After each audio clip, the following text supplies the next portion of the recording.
Hello, good people. My name is Silas Grenia. I want to give someone hope today. That actually what I've come to realize is that most of us, when we think of hope, we are looking forward, into possessing or having something that will cure our uncertainties. Yes, that is true. But however, oftentimes people want just to have something that is tangible right now at this very moment for them to be hopeful that things will be different.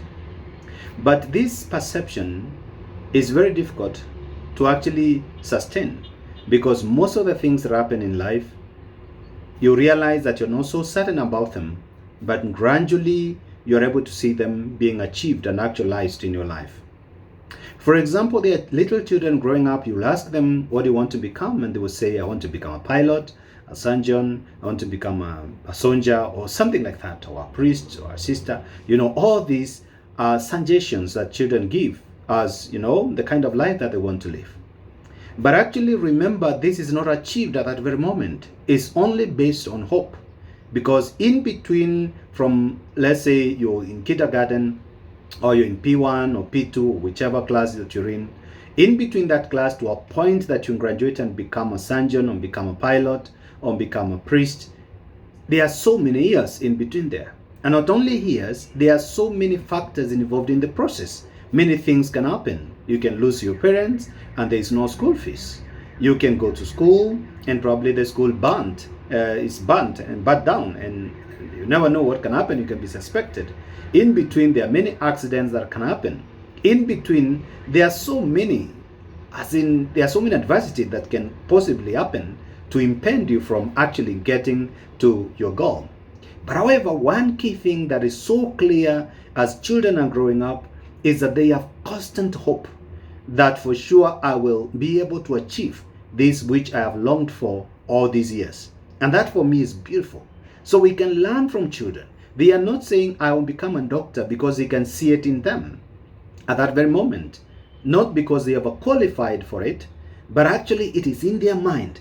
And so everything else that they do, they are doing it to make sure that it is directed towards achieving that which they are longing for. And therefore, this is hope that we as adults can learn from the children, that we learn to trust. That actually, if I want maybe to have a beautiful marriage, I can begin today working on it in very small ways, making very small steps, and my partner too making very small steps. And then towards, as we combine all this together, we are able to come up with a relationship that is beautiful. But sometimes we see just one indicator today and we want to quit because it is not all given. But I don't know what kind of life is all given at once. Because if you want to build a house, it means you have to begin a process, maybe through registration, and it depends on where you are. Some part of the world, registration will take a long time. But okay, others you can do it faster. But then you need someone who can cooperate as you build your house. Maybe you need an engineer who is able to work with you. Maybe you need a constructor who will be working with you.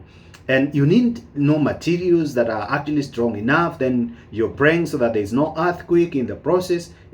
All these actually tells us that in life there is a lot of hope and faith that we need to exercise for us to be able to sustain our lives. Now, one key thing I will assure you is that I've never met anyone who is depressed and has hope.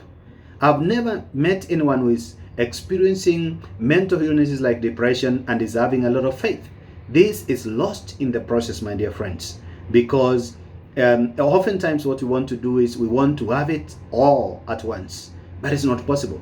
Many things, most of the things, you can't have them all at once. It's a process, because even if you want, for example, you want to be a farmer, you have to begin maybe cultivating your land, and then gradually you pray that rain comes after you plant it.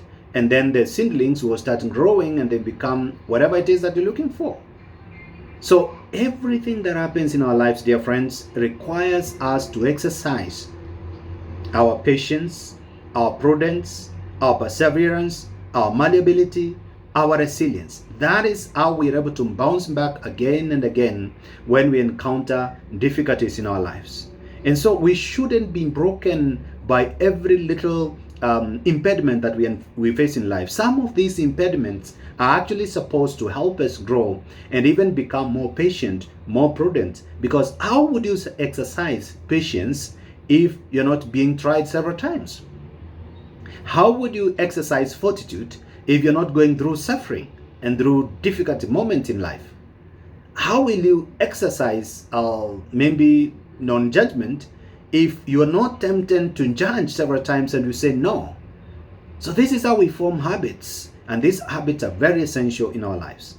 So it doesn't mean that those who have happy life have everything happening in their lives, but their approach to that which is not happening in their lives, that is what makes a difference. And so I encourage you today, my dear friend, try to exercise your hope. It's one key resource that you cannot afford to lose. Without it, life becomes very, very difficult. And so I wish you well as you live a day full of hope. Try to exercise your hope in little things, and then you'll be surprised, ultimately, cumulatively, what is going to happen in your life. Thank you.